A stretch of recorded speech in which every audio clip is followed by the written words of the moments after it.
Apague as luzes, aumente o som e cuidado com o que está atrás de você. O Passos Macabros começa agora.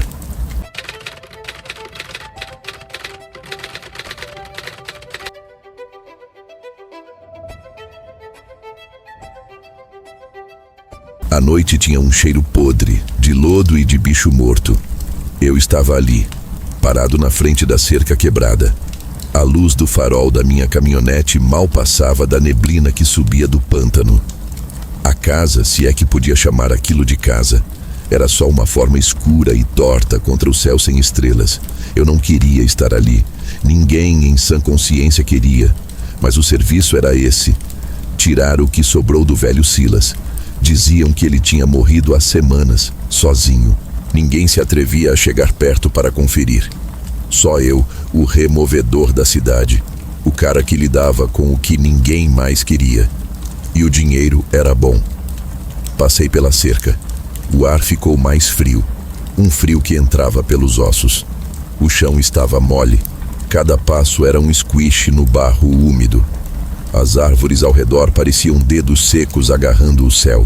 Não tinha som de grilo nem de sapo, só o silêncio grosso do pântano.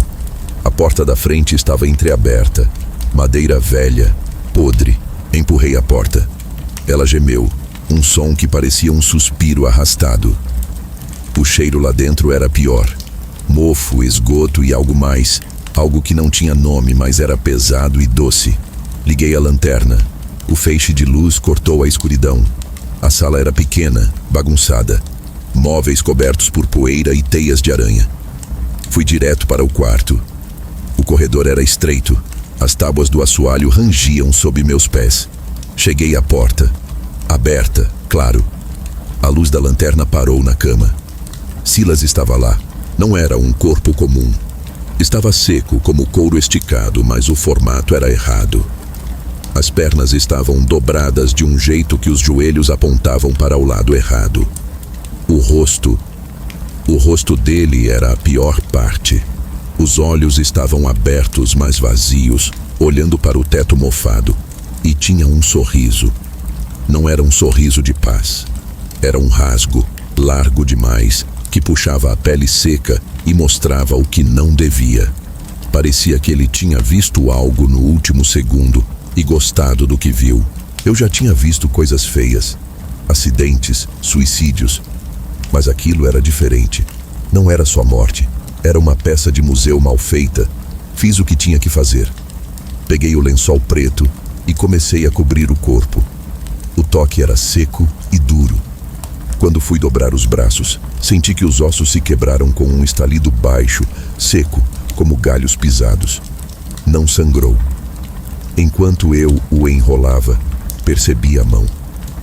A mão direita dele estava estendida, os dedos apontando para baixo da cama. A palma estava virada para cima e no centro havia algo pequeno e escuro.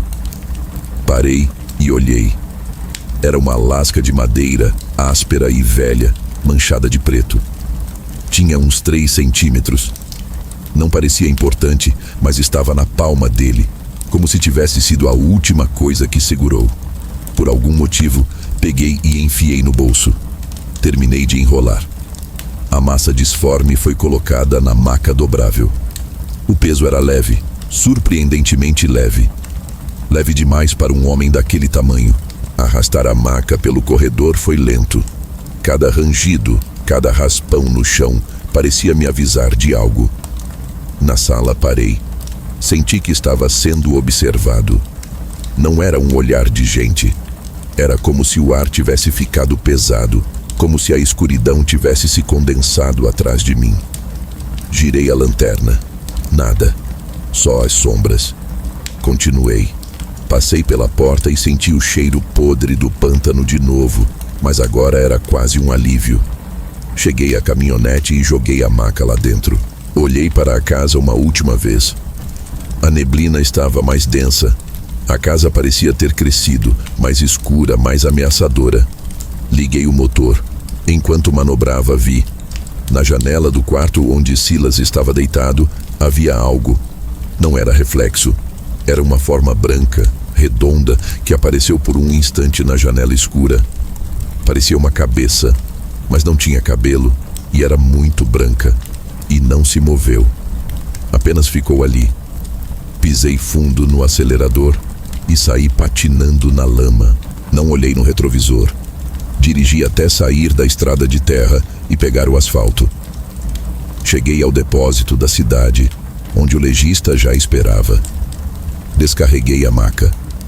Ele olhou para o lençol, balançou a cabeça e não fez perguntas. Assinei os papéis, peguei meu cheque. Voltei para casa. Eu morava sozinho em um trailer. Joguei as chaves na mesa e fui tomar um banho para tirar o cheiro. Enquanto a água quente caía, lembrei da lasca de madeira. Saí, peguei a jaqueta e enfiei a mão no bolso. A lasca estava lá, mas não parecia a mesma. Agora, ela estava morna, e quando a segurei sob a luz fraca, percebi que ela não era mais só preta.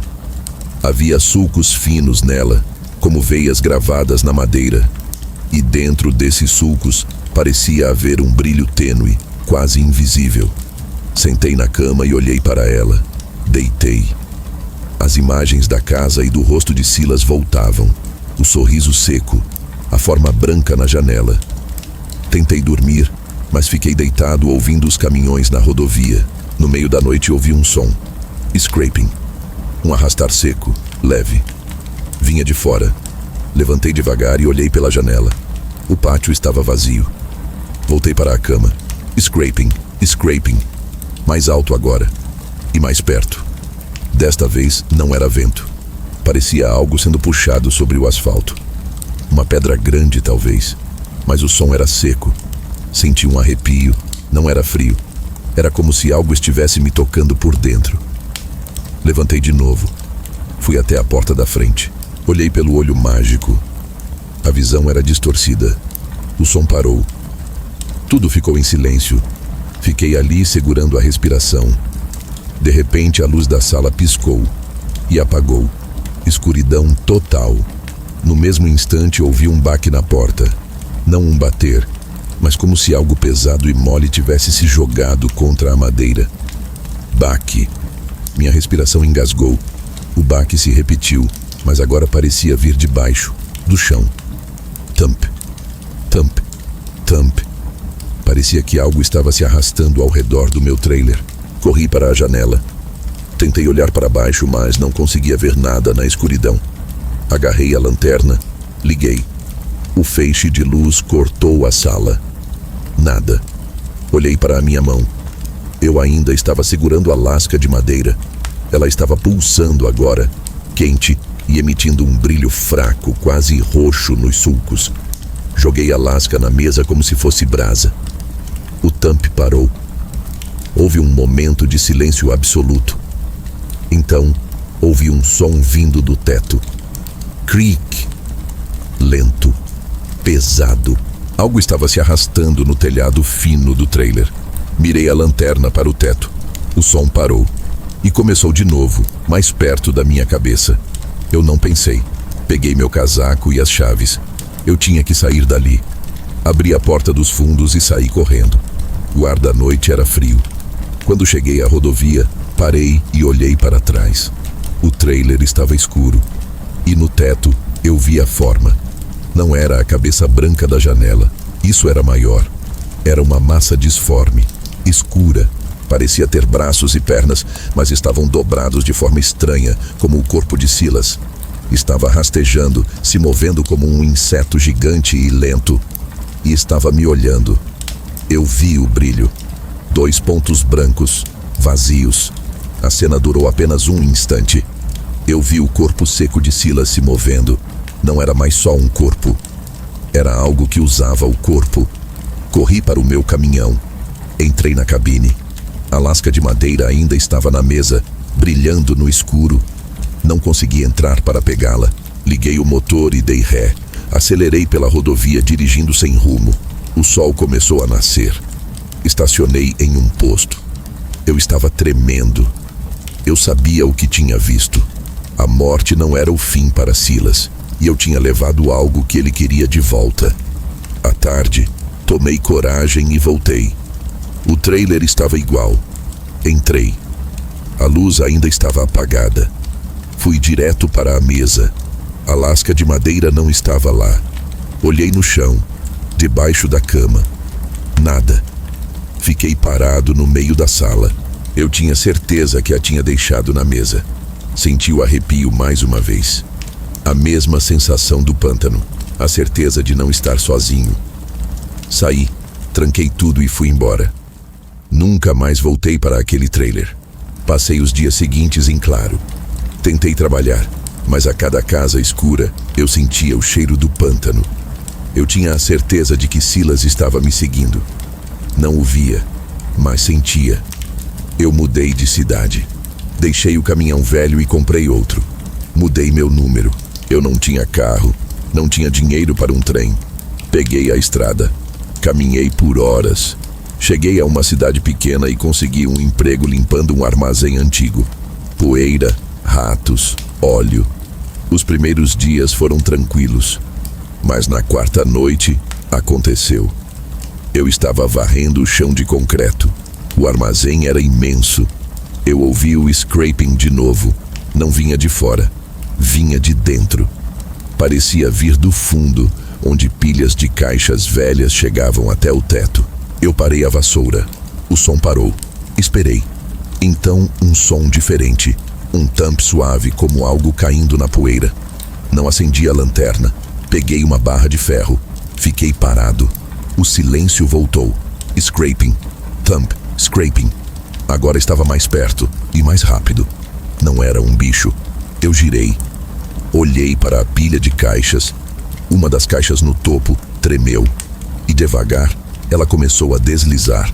Foi empurrada para o lado, como se algo estivesse se espremendo por trás. Eu vi o brilho. Eu vi o brilho branco. Era o ombro seco e dobrado. Joguei a barra de ferro no chão e corri. Abri o cadeado e saí para a rua vazia. Peguei um táxi para fora da cidade. Eu não podia mais confiar em lugares fechados. Eu precisava de lugares abertos. Comecei a dirigir sem parar. Nunca ficava em um lugar por mais de 2 dias. Mas ele estava sempre lá. Não era a mesma coisa que estava na casa do pântano. Era o cheiro. O cheiro me encontrava primeiro. Em uma lanchonete de beira de estrada, o cheiro de graxa mudava de repente para cheiro de terra podre. Eu olhava para o estacionamento e via o carro. Um sedã cinza, igual ao meu. Mas o dele estava sempre mais sujo, coberto de poeira e lama seca. E no banco de trás, no canto, havia uma forma dobrada sob um lençol preto. Eu pagava a conta e fugia. Uma vez, em um posto de gasolina, ele estava na bomba ao lado. O lençol preto estava caído. O corpo seco de Silas estava visível. A cabeça não estava virada para mim, mas eu vi o sorriso seco e rasgado no reflexo do vidro. E a mão dele no volante, os dedos longos segurando com força. Atrás dele, vi o reflexo da cabeça branca, pequena e lisa, olhando para mim. Corri para dentro da loja. Quando saí, o carro dele tinha ido embora. Mas no meu banco do passageiro, havia um presente. Não era a lasca. Era um nó. Um nó apertado de cabelo fino e escuro. Peguei o nó.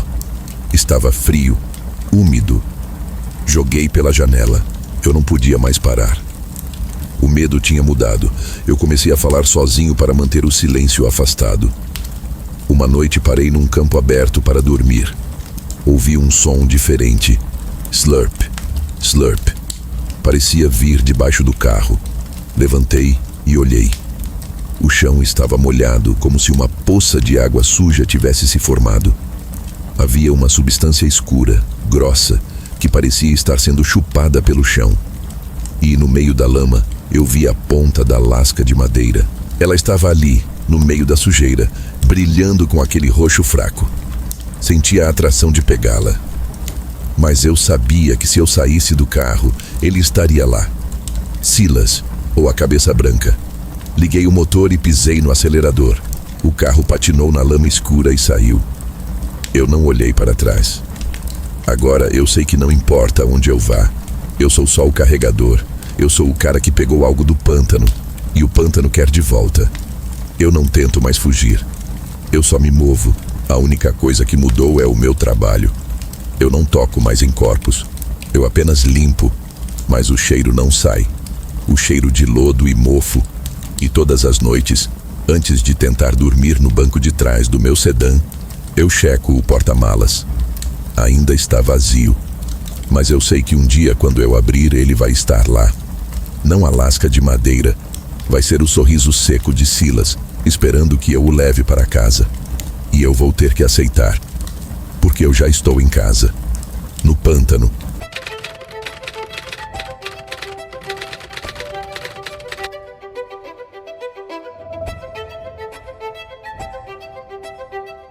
A noite tinha engolido a estrada de terra há horas. Não havia lua, só um borrão cinzento onde o céu deveria estar. Eu estava caminhando faz tempo, com a mochila pesando nas costas e o vento cortando o rosto. A mata em volta era só vultos escuros e cheiro de terra molhada. Tinha que chegar ao próximo vilarejo antes do amanhecer, mas minhas pernas doíam e a cabeça já estava pesando de sono. Foi aí que vi. Não era luz de casa nem de poste. Era um brilho fraco, meio amarelado, piscando no meio das árvores. Parecia longe, mas qualquer coisa que prometesse um teto era um achado. Mudei de direção, abrindo caminho no matagal. O terreno começou a descer.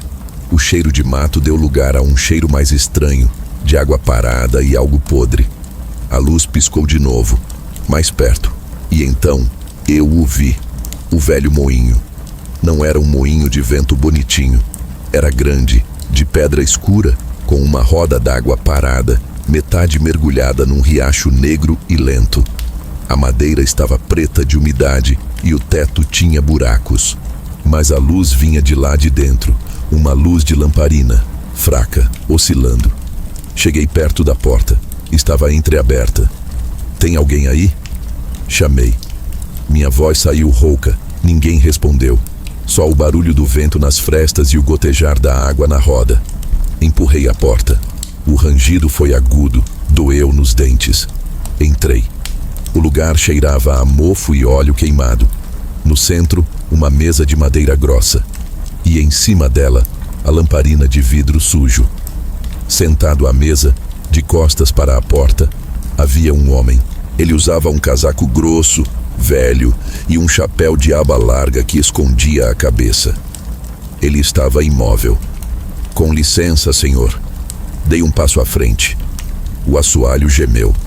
O homem não se mexeu. A chama da lamparina tremia, fazendo a sombra dele dançar na parede de pedra. Cheguei mais perto devagar. Senti um arrepio. Não era frio, era instinto. "Senhor?" Toquei no ombro dele. O casaco era duro, úmido, e o corpo cedeu. Ele tombou para a frente, batendo a testa na mesa com um som seco. O chapéu escorregou. Eu recuei, quase caindo. Não tinha rosto. Quer dizer, tinha pele, mas era cinza, esticada sobre o osso, e os olhos... Não havia olhos. Eram buracos negros, fundos. A boca estava aberta num grito silencioso. Ele estava morto há muito tempo. Seco. Mas a lamparina estava acesa e cheia de óleo. Quem acendeu? O pensamento me atingiu como um soco. Olhei em volta. O moinho estava vazio. Escadas de madeira subiam para a escuridão do segundo andar. Engrenagens enferrujadas enchiam os cantos. De repente, a chama da lamparina diminuiu, quase apagou, e a temperatura caiu. Não foi gradativo, foi instantâneo. O ar ficou gelado, fazendo minha respiração virar fumaça branca.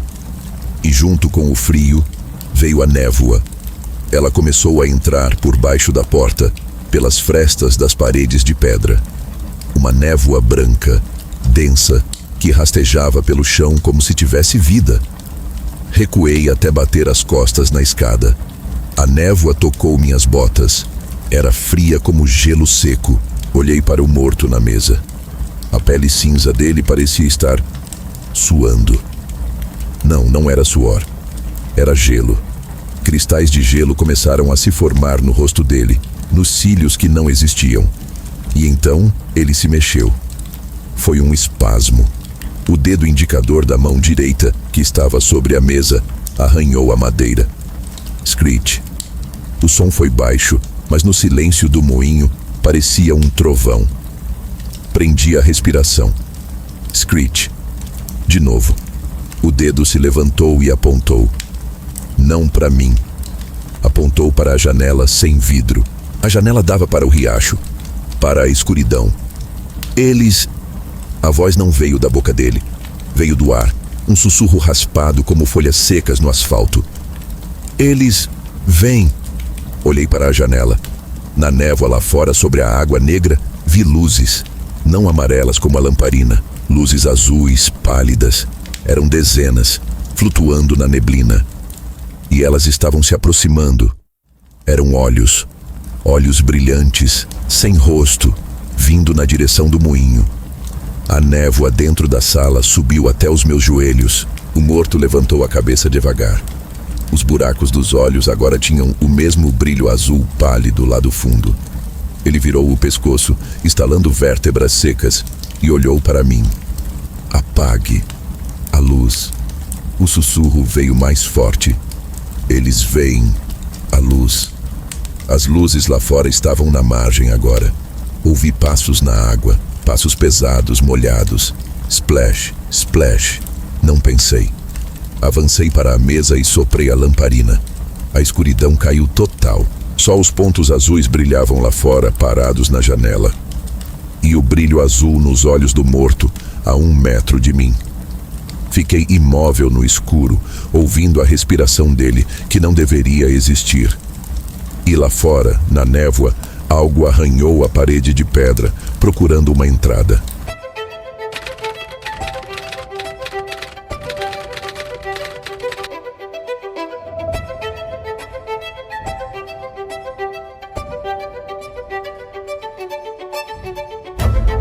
A gente vivia no sítio, perto da mata.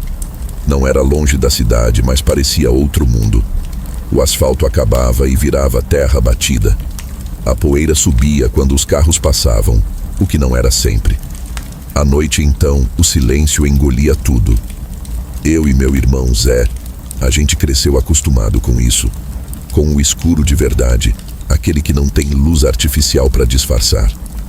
A história que vou contar aconteceu num final de outono. Aquele tempo que o frio começa a morder e a neblina senta no vale. O Zé e eu tínhamos ido levar umas sacas de milho para o seu João, que morava mais para dentro, na beira do rio seco. O sol já estava quase sumindo quando a gente começou a voltar. A caminhonete velha, uma Ford 78, tossia e engasgava. Se essa máquina pifar, a gente dorme com os bichos, o Zé resmungou. Ele tinha os olhos fixos na estrada de terra, que já virava um risco cinza no breu. A gente estava na estrada velha, não era a rota principal. Diziam que tinha sido palco de acidente feio há anos. Aí a caminhonete tossiu de novo, mais forte, e parou. O silêncio que veio depois foi o pior. Um silêncio que não era só falta de barulho. Era uma coisa densa, que entrava no ouvido e parecia apertar. Ótimo, eu disse.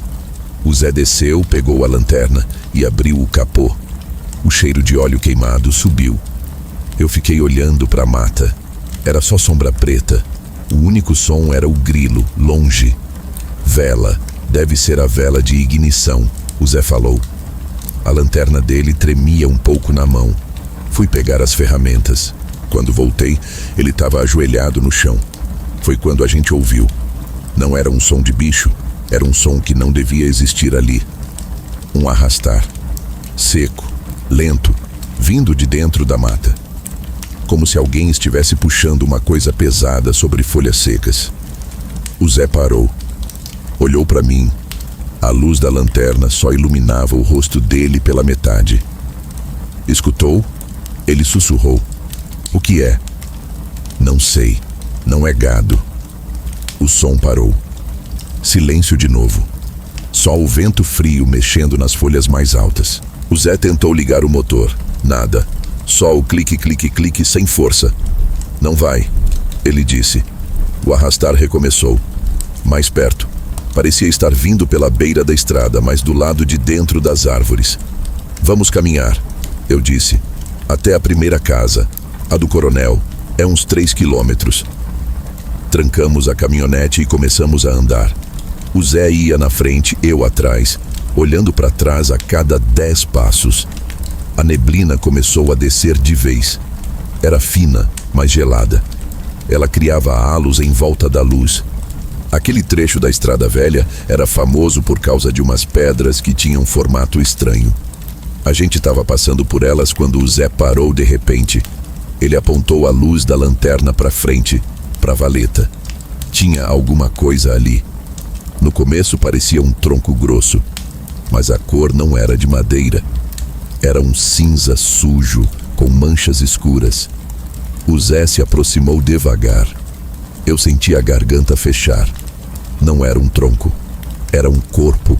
Não era humano. Tinha o formato de um bicho grande. A pele era lisa, sem pelo. Parecia um saco de carne pálida, esticado e rasgado. As pernas eram finas demais, dobradas num ângulo errado. A cabeça era redonda como uma pedra grande, mas tinha uma boca que ia de orelha a orelha, cheia de dentes pequenos, finos e tortos como cacos de vidro. Os olhos eram 2 buracos escuros. O cheiro atingiu a gente. Carne velha, podre e doce. Morreu faz pouco tempo, o Zé disse. Tá mole ainda. Na mão, que era como uma garra, havia um pedaço de couro. Era um pedaço de bota. Bota de fazenda. Vamos sair daqui, o Zé respondeu, se afastando. Recomeçamos a andar mais rápido. Não deu 10 passos. O som voltou. O arrastar. Mas agora não vinha da mata. Vinha da nossa frente. E de trás. Eram 2. O Zé parou e segurou o machado. Eu acendi a lanterna e girei. A neblina era um véu, mas no final da luz tinha um movimento. Uma sombra alta, curvada. E o arrastar. Mais audível agora. O som não era da pele no chão. Era um som ósseo, como se as juntas tivessem sido quebradas e a coisa estivesse se puxando. Pra mata agora, o Zé gritou. Entramos na mata, nos jogando por entre os arbustos. O arrastar na estrada parou.